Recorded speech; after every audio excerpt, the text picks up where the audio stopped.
Enter the client's company name, contact details, billing address, and select the invoice data source to begin the process. Confirm. Choose the columns you want to include in the invoice and set the correct invoice currency for accurate display. Configure the pricing method by selecting the correct pricing column from your imported data source. Enable the taxable invoice option and apply the relevant line taxes based on your billing requirements. Review the applied tax setup carefully and verify the calculations for each invoice row before proceeding. Set the invoice date, due date, and assign the appropriate reminder templates for invoice follow-up.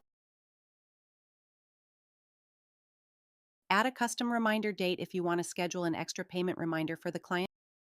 Review the recurring invoice settings and confirm the banking details.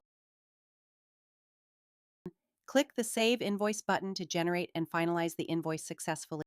Review the generated invoice on the preview page and download the PDF if needed.